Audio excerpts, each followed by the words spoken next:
आज म विद्यालय सञ्चालन तथा व्यवस्थापन अनुदान अन्तर्गतका रकमहरू कसरी इमिसबाट माग गर्ने भन्ने विषयमा यो भिडियो लिएर आएको छु।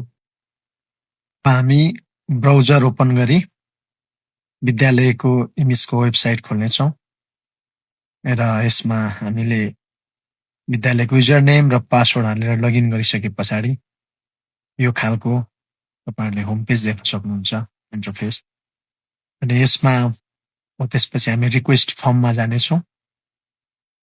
रिक्वेस्ट फर्ममा तपाईँहरूले धेरै प्रकारको देख्न सक्नुहुन्छ। स्यालेरी इन्ट्री रिक्वेस्ट छ, स्कलरसिपको छ, पिसिएफको फन्डहरू तपाईँ देख्न सक्नुहुन्छ। भने यहाँ तल आएपछि school operation and management cost form भनिएको छ।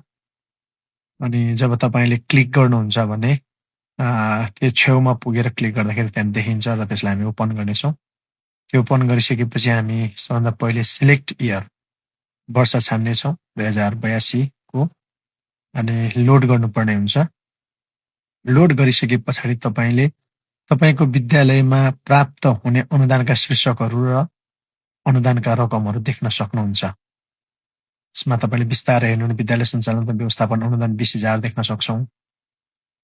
विद्यालय सुधार योजना निर्माण अध्यावधिक अभिभावक शिक्षा विभिन्न लगायतका शीर्षकमा तपाईँहरूले 15,000 देख्न सक्नुहुन्छ।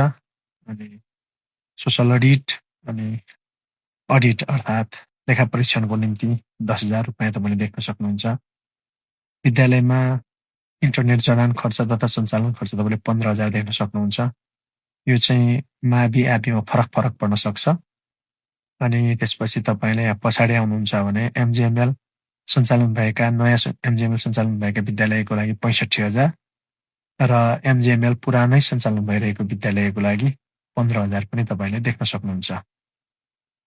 यसो गरी तपाईँले सबभन्दा पहिले तपाईँको विद्यालयमा आउने रकमहरू एकिन गरी तपाईँले कुल जम्मामा हेर्न सक्नुहुन्छ।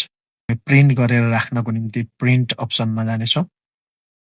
प्रिन्ट तपाईँले देखिसक्नुभयो, प्रिन्टको प्रिभ्यू यस्तो आउँछ। यसैलाई प्रिन्ट गरेर राख्न सक्छौँ भने अब हामीले यसलाई पालिकामा पठाउनको निम्ति चाहिँ सेन्ड टु पालिका भन्ने तपाईँले देख्न सक्नुहुन्छ। त्यति भएपछि तपाईँको माग भयो र त्यहाँ लेखिएको छ एकपटक सेन्ड टु पालिका गरिसकेपछि एकिन गरेर मात्र पठाउनु होला, अन्यथा सच्याउन मिल्दैन भनेको छ।